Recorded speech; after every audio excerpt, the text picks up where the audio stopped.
Hey, what's going on? I'm walking in a park, and yeah, it's funny because the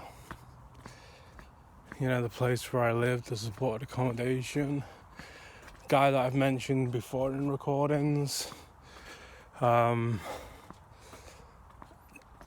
Dave, his name is. I fucking hate the prick. He got sexually abused when he was a kid, apparently. But I mean, I don't give a fuck because I've gone through worse shit. If you want to know what I've gone through, it's kind of depressing to kind of remember, to be honest. But it's starting to rain. It's kind of depressing to kind of remember, to be honest. It's kind of remember to talk about. But maybe I'll talk about it. Maybe I won't. Alright, I'll talk about it.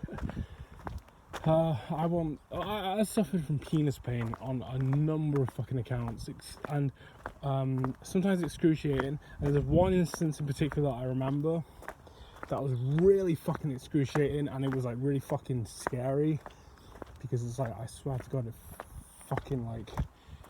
I really felt like I could have lost my dick. Like, I'm serious, not a fucking joke. I could have lost my fucking dick. I had a boner, basically, and at the time I was kind of uncomfortable with standing up and having a boner. I used to always kind of had to be on my bed or lying down or something when I had one. It's starting to rain. I need to hold it like this. Yeah, so I was like really uncomfortable with having a boner, like standing up. But I stood up because I had to take a piss. I think I had to go to the bathroom or something, and I stood up, and then I was like, holy shit, I want to go on the floor because like I'm uncomfortable with this. And as I kneeled down on the floor, I think I was wearing like pants or trousers or something, and it must have got caught. My boner must have got caught in them because they were like around my ankles, and like my dick must have got like caught on my trousers, and was like the most excruciating fucking pain. I swear to God, like it was traumatic and scary as fuck, you know? So he's got sexually abused. I'll tell you something, I'd have rather got fucking sexually abused than go through that fucking excruciating pain. And I've gone through like penis pain, like that's not even just one like example, that's just the worst example, because it was like, it really, really fucking hurt. But I mean, my dick's really hurt before. Like I've had it.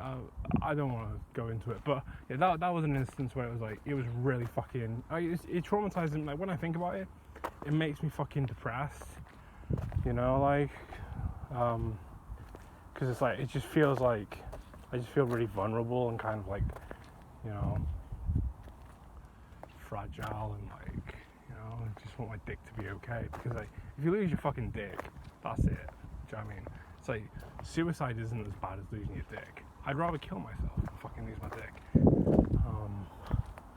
Anyway, enough talking about my dick. I wasn't talking about my dick in this, but it seems like what's happening. I'm gonna turn around. Yeah, so that was like an example of like nearly losing my dick. And what was my point of this video? This recording. Well, my point was, yeah, so the guy I live with, Dave, he's a fucking sadistic prick. He's told me he's sadistic as well. He's just an absolute fucking prick. And I've mentioned before in a recording that he, when I was like singing, because I do music stuff, I'm a guitarist, a musician, a singer, a songwriter. I was singing in my room, and he screams in the middle of it when I was recording. And he screams also terrible. He says terrible. He screamed terrible, is what he said. But he kind of held back when he did it. I've mentioned this in a recording before, but I'm just saying it again. Yeah, he screamed terrible. You know, obviously, it was obviously at me. And he's called my music generic before, and, you know, I've heard him in other rooms, like when I'm playing, he says like, it's so fucking generic, that fucking, I don't know if he called me a dickhead or whatever the fuck he called me. He probably did. You know, so I don't like the prick. He's a fucking asshole. Like, he's just like, and he knows he's a fucking bad person as well. You know, he's fucking I've mentioned this, and I'm not going to mention it again. I'm not going to mention why he's a prick. Like, why he knows he's a prick, because I've mentioned it before in another recording. Just go watch that. I don't know what it's called, but just sort of watch all my videos and you'll find it. Anyway, but anyway, usually I'm kind of like, I don't like to call it this, but I'm kind of a kiss ass, because I just want to be happy. I just, I've got no time to be depressed, so I just do whatever the fuck I have to do to be happy. I'll delude myself and I'll be in denial, and I'll do self-hating acts, just because that's just how I like to live my life. But yeah, I'll usually just be like really nice and all that kind of shit, But today I was like, you know what? Fuck you. I've always kind of had like this fuck you attitude in me. I don't really sell out, but it's more like, I just like, it's more like I just give in to shit. Does that make any sense? Rather than selling out. There's a difference. But anyway,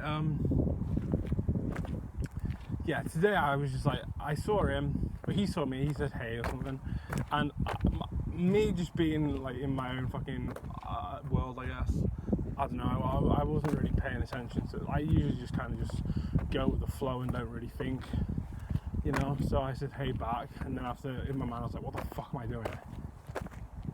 What the fuck am I doing?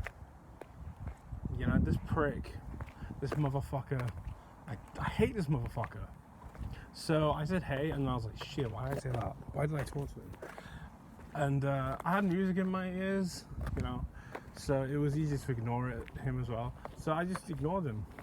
He was saying stuff, talking to me, and I was just fucking ignoring that motherfucker, blatantly. And it's like I was thinking really negative thoughts about him as well. So I didn't come off like a bitch. Like, do you know what I mean? I didn't come off like I was ignoring him about being polite, because I just like, oh, just leave me alone. It wasn't even that. It was a, fuck off I was thinking in my head, you're a fucking dick. I was thinking, I'm gonna cut your fucking dick off. Fuck off. You're a wanker. All this kind of shit. You know what I mean? So I was giving off negative vibes as well. And I just sticking up for myself, basically. Holding my ground and just not fucking talking to him. And it was a good while that I was there, because I had to go in the kitchen. This is why I saw him. I went to the kitchen. He was in the kitchen as well. I was just making my food. It was like 4 minutes in the microwave, my food. So I ignored him for a good 4 minutes when he was talking. And he was talking like the whole time. And I was just fucking, I had no idea what he was fucking saying. Obviously he could tell that I was ignoring him. There's no way he couldn't tell. And I was just in my head just thinking, fuck off, you fucking wanker. If you're gonna install my music, I don't give a fuck, I hate the prick. So yeah. And then my food was finally done, so I could get the fuck out of there.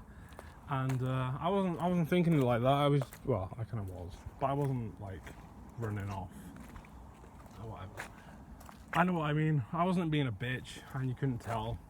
But anyway, yeah. And then I go into my room, slam my fucking door. And the thing is, it's like you can just let the door just fucking close properly, and there'll be no fucking like, it won't be loud at all. It'll just close normally like a normal door. But I like these days I just fucking slam the door, because I like to fucking do that shit, because I hate the prick. I've lost my headphones. I'm gonna have to find them now. Fuck, they must have fallen. Anyway, I'll still talk about this while I look for my headphones. Yeah, I slammed the fucking door, and I felt great. I just feel great, just feeling, fucking standing up for myself, and just, just fucking shitting on the little guy.